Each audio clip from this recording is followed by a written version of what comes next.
one thing I want to say to you is don't limit what your goals are. Don't limit what you think you can do or what you think you can achieve, and let your journey be a reminder to you that even though you're being more in your natural state, you're not limited to a certain group. You can be highly successful and highly wealthy while also being yourself. You don't have to conform.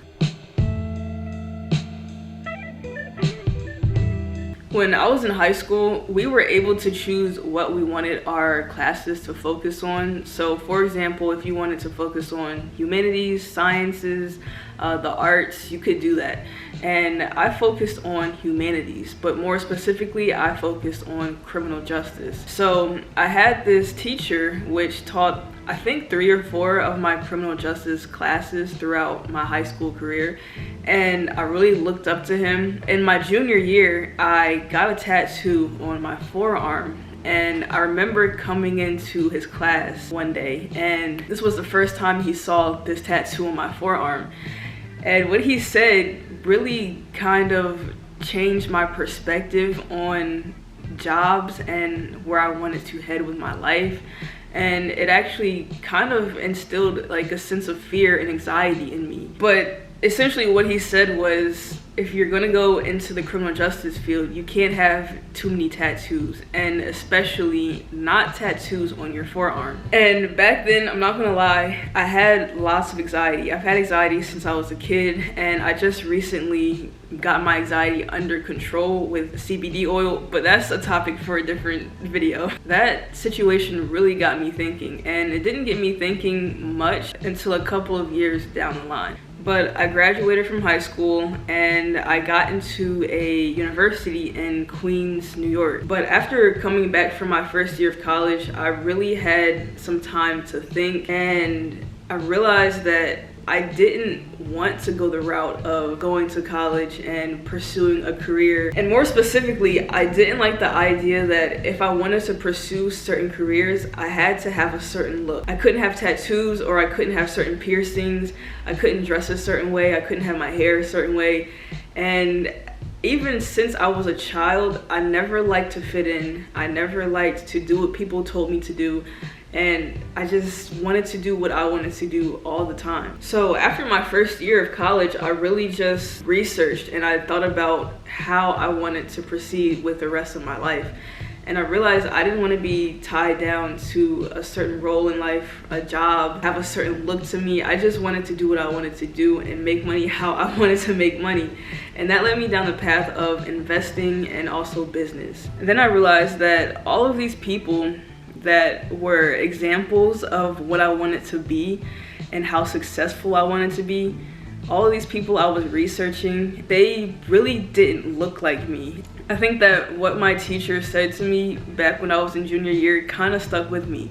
And I thought that I couldn't be the person I wanted to be because I looked a certain way or I engaged in certain activities. And I had to really pull myself out of that and tell myself that that's not true. I just know that I want to be who I am, I want to do me, but I also want to be very, very successful. So for me, freeforming, it gave me the opportunity to push myself out of this bubble and feel like I could be the person I wanted to be, but also look however I looked and not have to worry about how people perceived me. I think me jumping into freeforming was me flipping the switch and me saying, I choose the non-traditional route.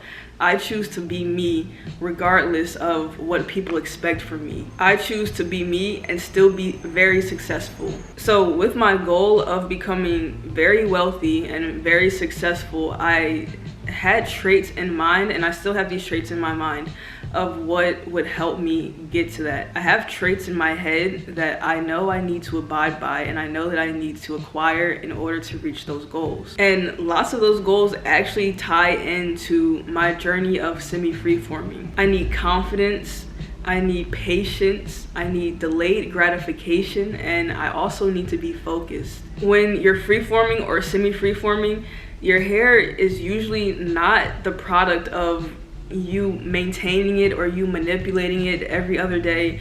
It's not you waking up and then brushing it or doing this or that to it. It's just your natural state.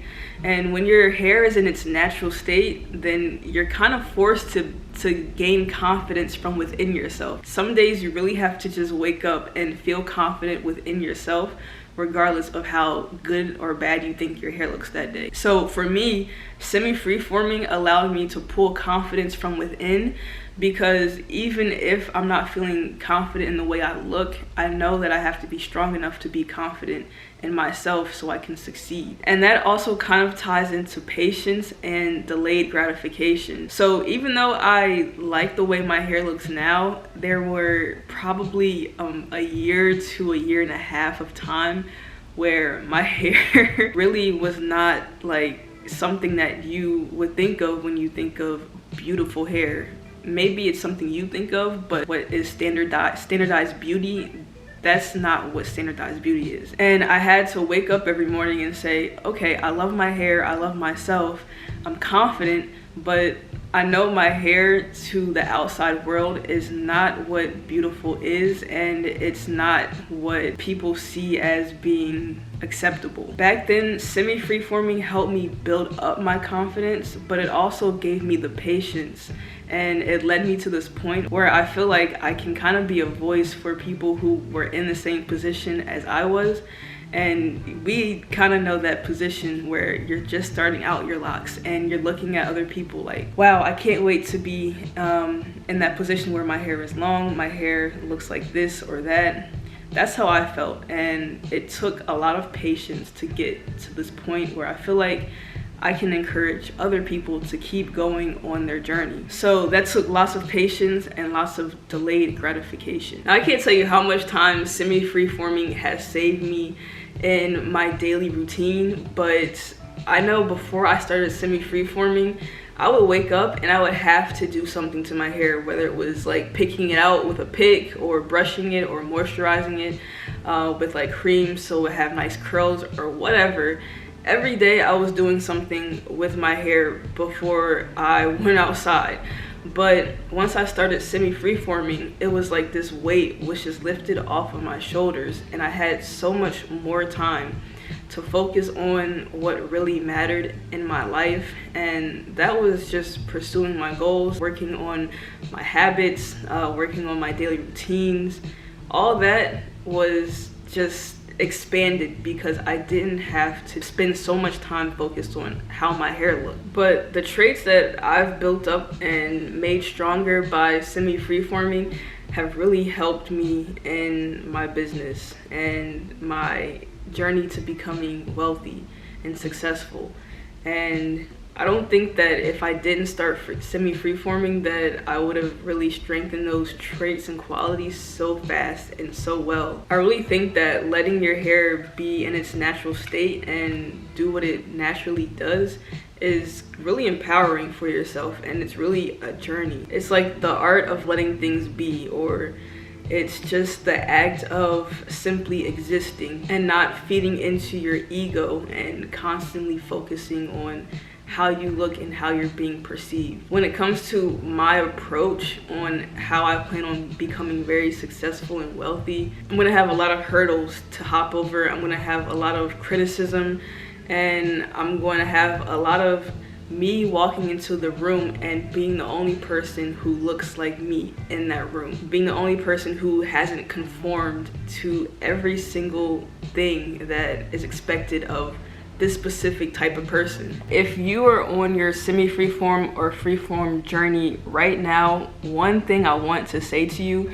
is don't limit what your goals are. Don't limit what you think you can do or what you think you can achieve, and let your journey be a reminder to you that even though you're being more in your natural state, you're not limited to a certain group. You can be highly successful and highly wealthy while also being yourself. You don't have to conform. Stop believing that you can't achieve what you want to achieve just because you look a certain way or have different thoughts and ideas. There's something called a self-fulfilling prophecy, and just essentially what it means is what you are thinking is what will become. If I'm constantly having a single thought about what I'm thinking will happen, it's very likely that my actions will end up taking me down that road of that happening. Self-fulfilling prophecies are very powerful. What your mind thinks is very powerful. What you hear is very powerful. What you believe is very powerful. I believe that I can be me and still be the person that I want to be, which is a very successful and wealthy person.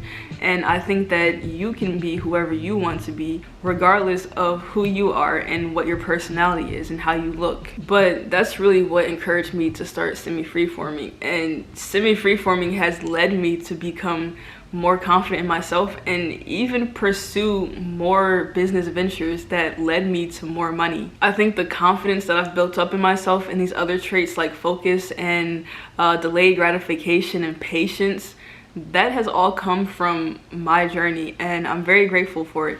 And if you're on the same journey, I just want to say, keep going. I know you're doing amazing, and I think you should continue being you and still have these big goals that you want to accomplish. Don't lose sight of your goals. Don't conform, and don't feel like you have to be less than what you want to be. But leave a comment if you have any questions or comments. I respond to every comment I get. And yeah, thank you for watching. I'll see you in the next video.